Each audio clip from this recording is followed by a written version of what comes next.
Welcome to the Kuno podcast, everybody. As you can see, we're on YouTube and we're on podcast, so you can find us on all major platforms. And today we have Daniel with us. How are you doing, Daniel? Reed, thank you very much for giving me the opportunity. Pleased to be here.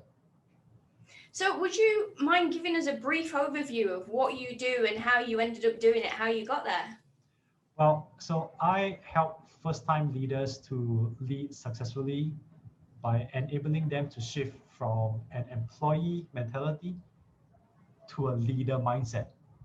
And how I got here to this point is actually a pretty interesting story. At least those who have listened to me say that it's pretty interesting. Basically, like I think like for a lot of people, once we finish university, we just made our way into the corporate world, and I did that as well. So I spent quite a fair bit of time, just moving from one corporate job to the next, eventually landing myself in human resources, and I like that industry, so I made my way up the ranks.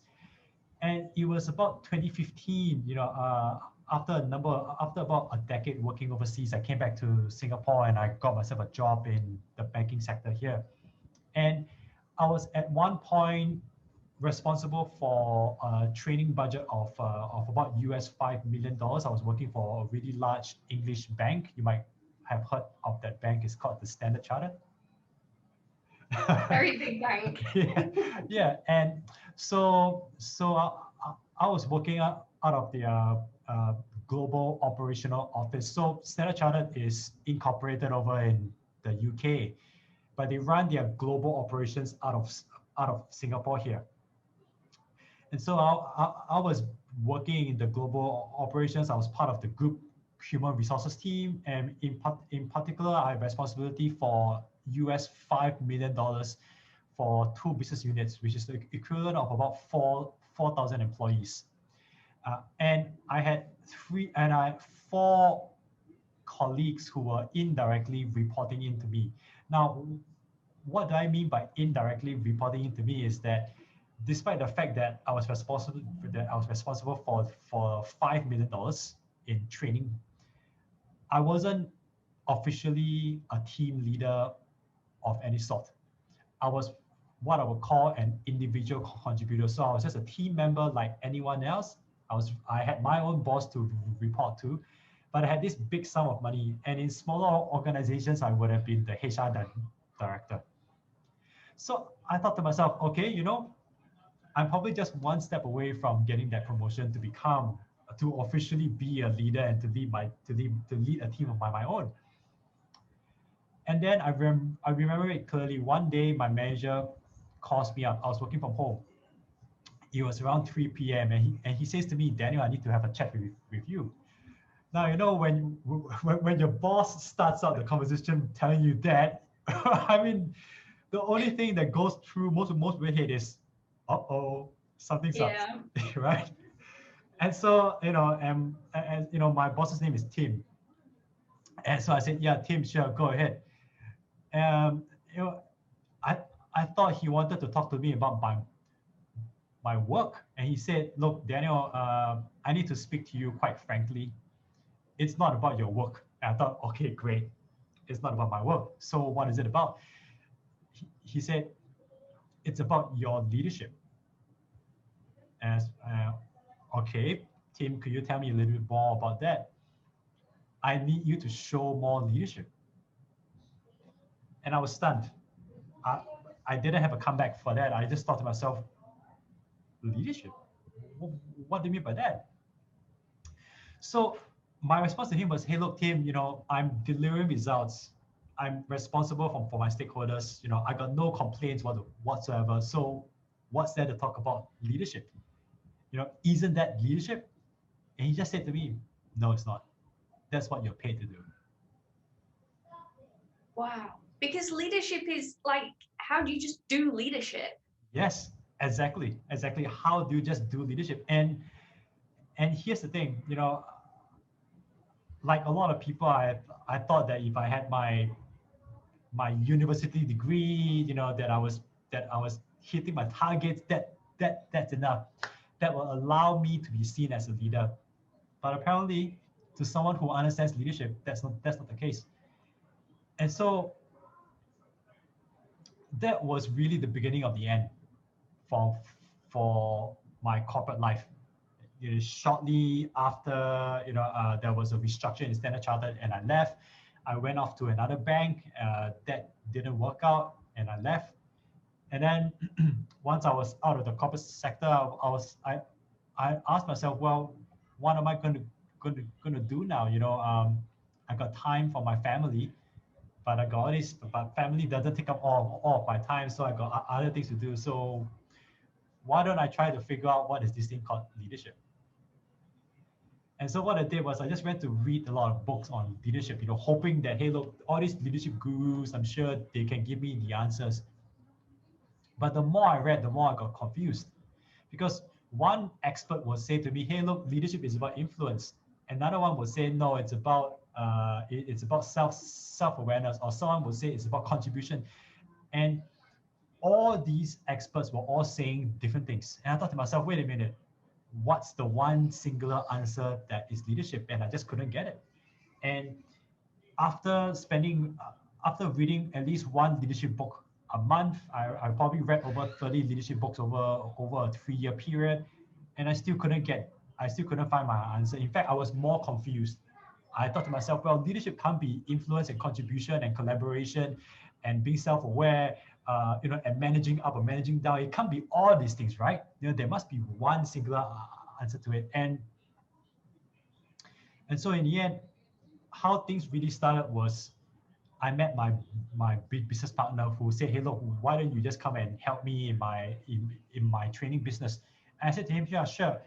I will do that if I can start up my own business on the side and answer this question of what is leadership. And that's what I did. And that's how first time leadership, which is what I do now, began. Wow. See, that's such an interesting journey, because you're reading all these books, and actually there's so many different perceptions of what leadership is, and there's so much involved in leadership as well to be a good leader. Yes. That it's like, how do you ever get to the bottom of it and then start to put it into practice and exemplify it? How have you gone about that? Yeah, so my business partner and I, we realized that, look, all right, see, so for my business partner, he's already an experienced leader. But what I found is this: for people who are already experienced leaders, when they understand leadership, it's something that they have internalized, but it's difficult for them to teach to someone else. So if you ask an experienced leader to explain what leadership is, they will give you their version of leadership, which is what was happening with all these books that I was reading written by leadership gurus, because every single expert is going to give their version of leadership, but there's no universal truth, right? And so I thought to myself, all right, look, what's one thing that I'm going to do? I'm going to speak to as many experienced leaders as I can, and I'm going to piece together what is leadership. That's it. If there's one thing that I can do, is I have a knack for taking different ideas and just putting it together, and that's what I did.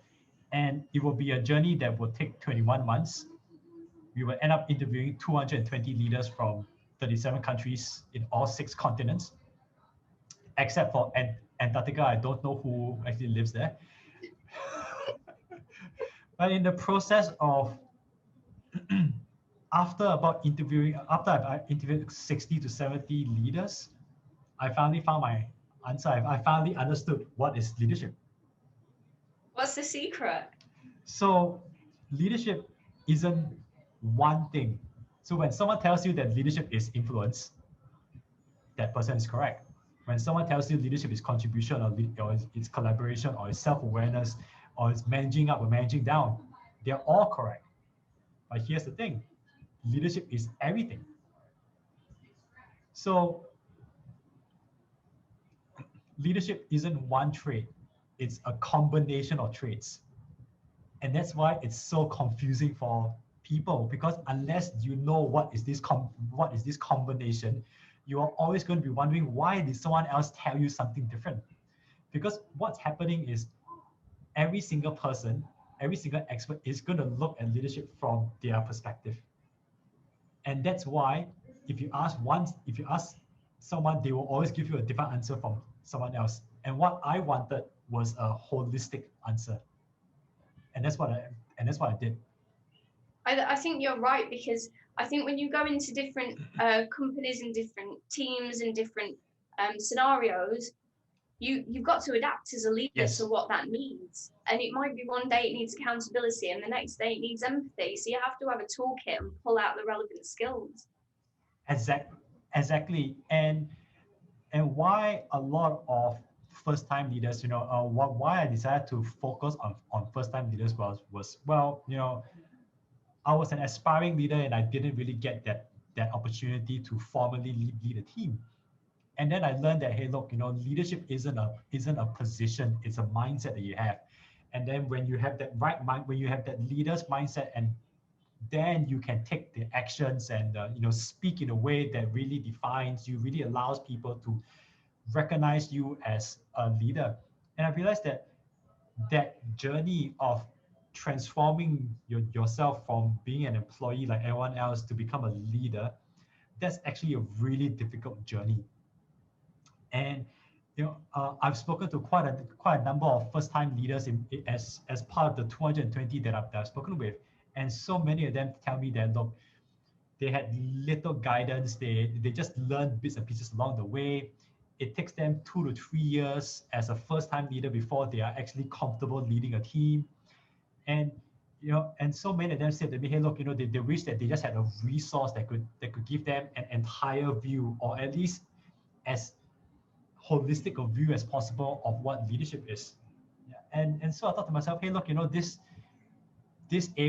thing that I've stumbled upon to answer my own question, a lot of other leaders, a lot of other first-time leaders have that same question too. So why don't I do something about it? Why don't I share that knowledge that I've gained from interviewing all these leaders? And that's what I'm doing now. I'm writing the book. I'm on social media. That's how we met. I'm doing my weekly videos, and it's just been a journey of ups and downs, challenges, and overcoming them. And like you said, every single situation that a leader faces is dynamic, and so you got to have a toolkit that allows you to just pull out whatever that you need at the time to deal with what you're facing. I'm so interested in what you said about changing from an employee to a leader. And I think this is really key for people that are going to leave their job and become an entrepreneur. Yes. Because when you are an employee, or you're not a manager or a leader, you've got a certain mindset of things are told to you and you do things. And to change that mindset to where you're the one in charge and you're the one that has to have the vision and push things, and you're not going to get told what to do, and you have to figure it all out yourself, and you have got more authority, and then you have to deal with authority, and that's a whole separate thing, to get your mind around the fact that you've now got this authority and you can use it to get the best results. That particular part of it, I find, is a really big difficulty for a lot of people. What kind of strategies have you got around that? Yeah, that just what you said alone, there are a few areas that could be unpacked, but I guess I'll focus on what really stands out for me most. The two things. So the first part is that transition from an employee mindset to sort of like a leader mindset, or leader slash entrepreneur, or or in an internal sense, intrapreneur, right?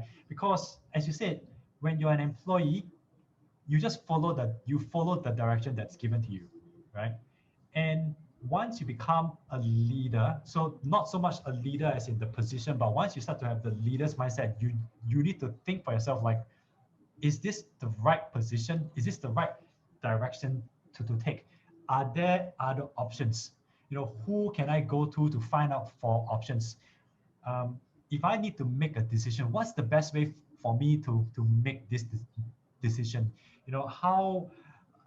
how willing am I as an individual to go and collaborate with other people, to seek out ideas and seek out feedback from other people so that I can be a better person.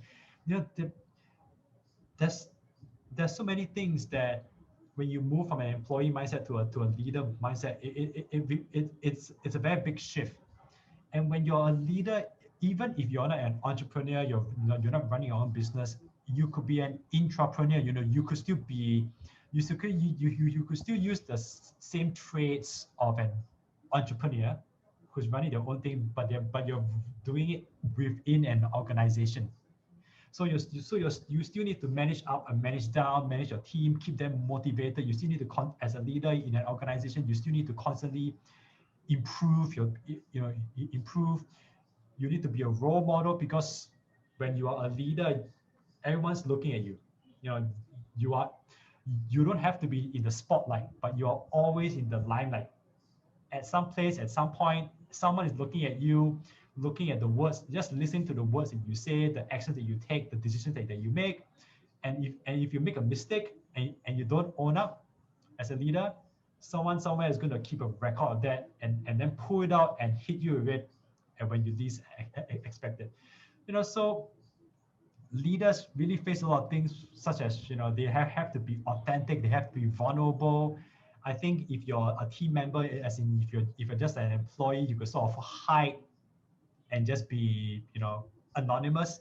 But once you decide to be a leader, you got to really shift your mindset, transfer your skills, pick on a whole new set of skills. And it's because of this transition, that's why a lot of people who aspire to be leaders really just end up being managers, rather than leading in that true sense. And so that's one aspect. And then the other aspect that I would like to answer is the whole idea of authority. A lot of people want to get their promotion because they feel that, hey, look, once I get into a leadership position, I have the power, right? I have the power. I can call the shots and all that. But what they don't realize is that, when you are a team member, your success is determined by your own actions. You do the work, you get your success. But when you become a leader, the success is determined by how well your team performs. So in a sense, you may feel that you have more power or more authority, but that authority comes with conditions. Mm-hmm. And what people don't realize, that they don't realize that, wow, I was just I do a weekly Q&A, and I just take questions from people, and every Friday I do a Facebook Live. And one of the questions that I was answering today is, how do we balance between authority and empathy? And I was sharing that, look, there are different forms of authority, and I think a leader needs to realize that you can have formal authority that comes from your position. You can have moral authority. You can be an expert in something else. But even if you have the power and authority as a leader, how do you use it in a way that benefits your team? And that's where, empathy, compassion, sympathy kicks in.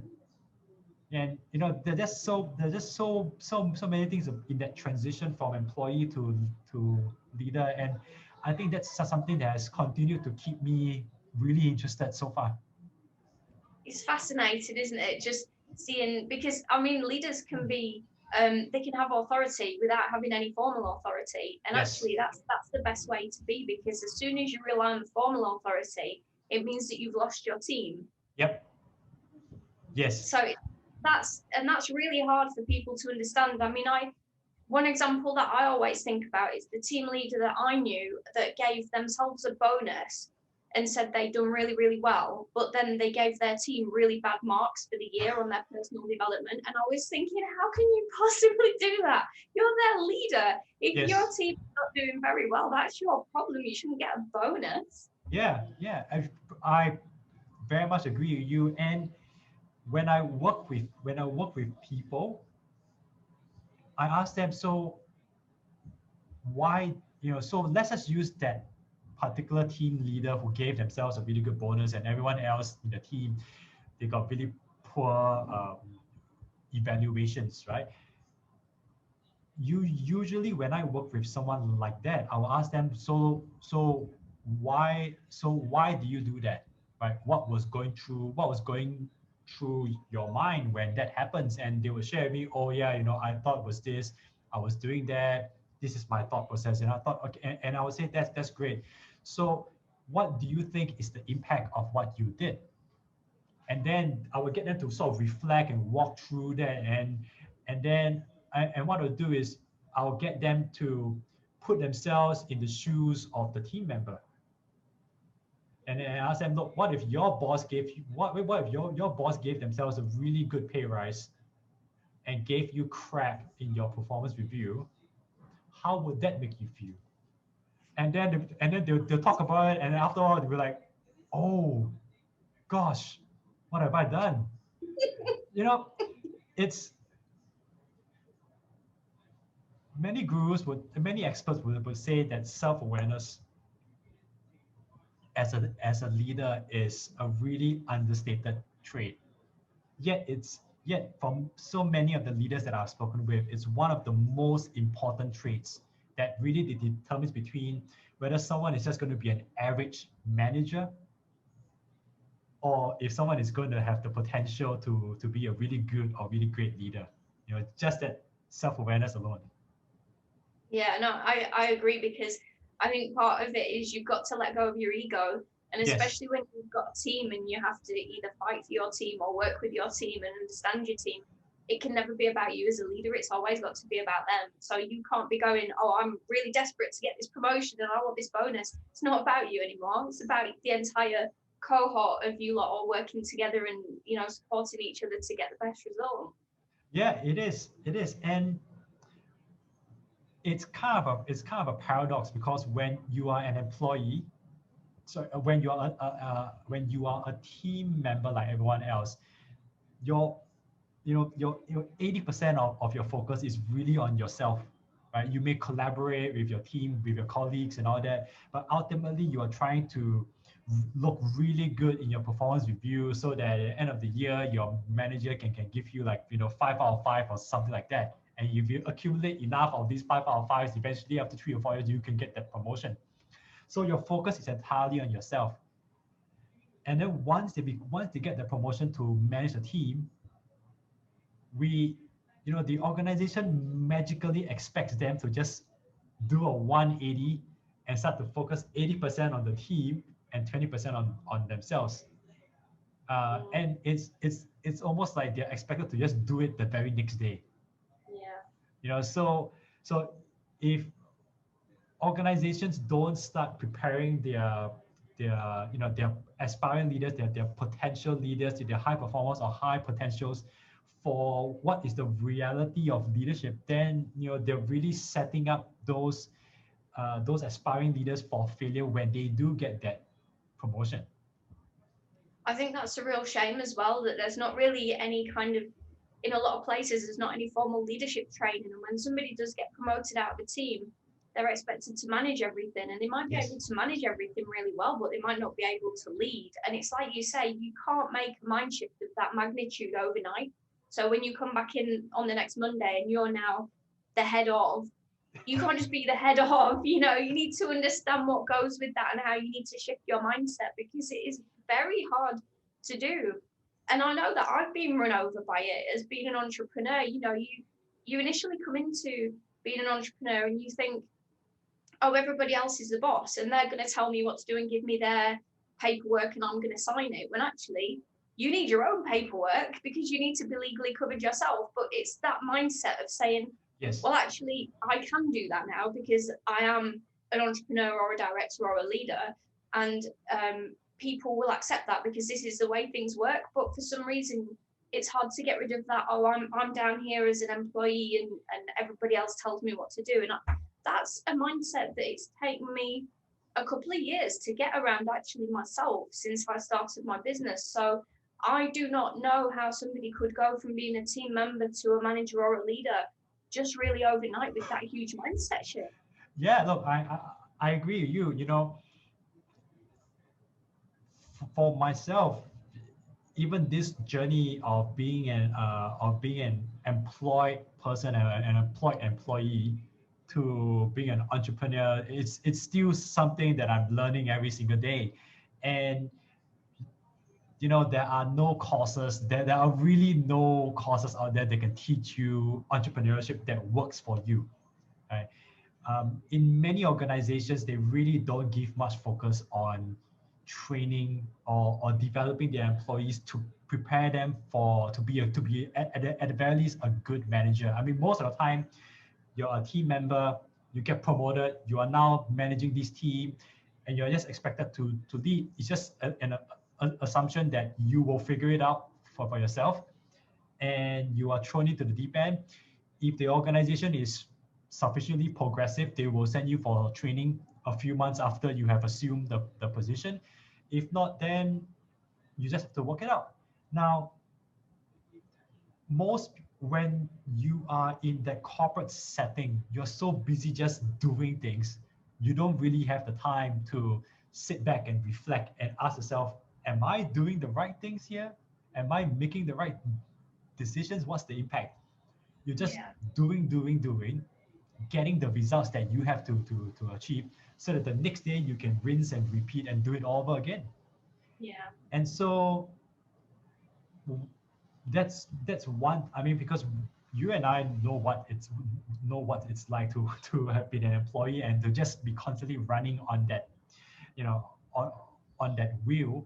And so one of the things that drives me to continue to do what I do is just to put out all this information, so that at the very least, if those few employees out there who want to better themselves, who want to understand what leadership is, at least then they can have the right source of information to be able to and to be able to access it. Yeah, no, I feel the same way, because I just think that the training that you can get, unless you're at executive level sometimes, and even then, if you have the training 6 months after you start the position, you might have already alienated your team and all your clients. So if you've not been trained before, and you've not been given that support, and you've got no mentor, or even if you've got a mentor, but the mentor themselves is not a particularly great leader, it's then really hard. And it's like you said, you went and interviewed loads of people and read books. If you've not got the capacity to do that because you've got a weekend to try and learn leadership, or you know that you're going to get promoted, I think the opportunity to be able to learn just even a little bit about how you might use your people skills to, drive things forward a little bit, and maybe not cause some huge conflicts when you get in there, because, well, you've got to figure out what the landscape is that you're going into and understand where people sit, so that actually you can, not step on anybody's toes as well. And there's so much to leadership that I think it's really important to be able to access something that's going to help you be able to, at least give it a good go. Yeah. Well, yeah, and just to add to what you said, I was speaking to this first-time leader I was speaking to this first-time leader, and and he was telling me he's 1.5 weeks into his job, and he knows that something's not right. His team members are not working together, and he just can't figure it out. I mean, unfortunately, in his case, he works in the hospitality industry, and with the virus the way it is, it has severely affected that industry. So he's not in a position to be able to sort of to work with me at this current stage. But it doesn't even need to be 6 months, right? A week is more than enough time.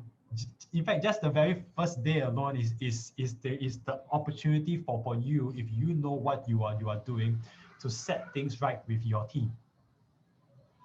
And so, and one of the things that I wanted to pick up is that I very much agree with you that unless you are an executive, you're fairly senior in the organization, you really don't get access to good quality leadership training that can have an impact on your own leadership.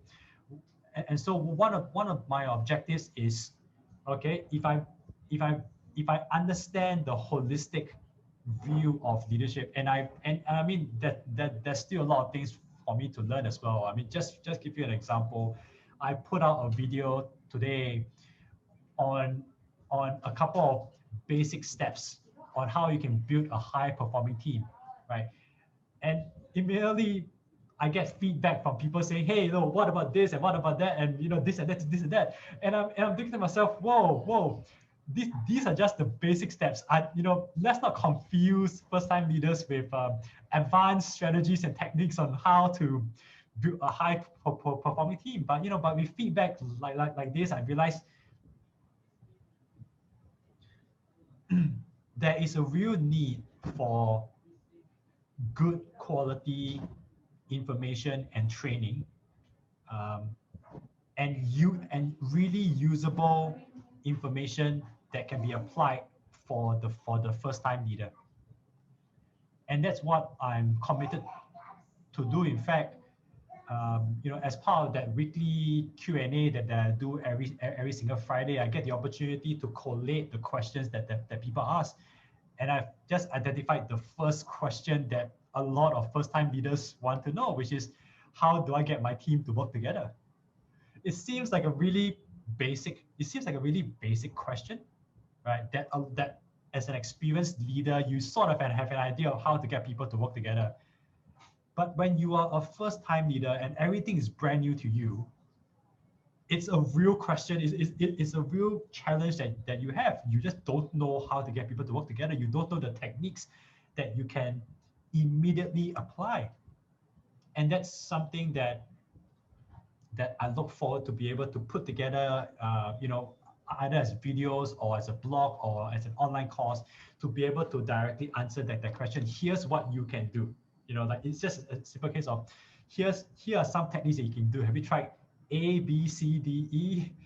And here's how you can do A, B, C, D, E. And just simply put it into a course so that a first-time leader can access it and get those techniques that are used by experienced leaders all around the world. Well, Daniel, we're coming up to the end of the interview. It's just gone so quickly again. Would you be able to tell people where they can find you on the internet, and get involved in your leadership stuff? Yeah, the best way to find me is, you can find me on firsttimeleadership.com. That's on the web, and on Facebook and on LinkedIn, it's just First Time Leadership. And we'll post all this below so that you can click straight through. And if you're a first-time leader and you want some help and support, Daniel is here for you. So click those links and go straight through. Thank you so much, Daniel, for being on today. It's been a brilliant interview. Oh, great as well. And yes, just one final handle for those who prefer to watch videos. You can also find First Time Leadership on YouTube. And yes, Marie, perfect. Missed the main one. yeah. And yes, thank you very much for the opportunity. I think what I will end off as a final word is that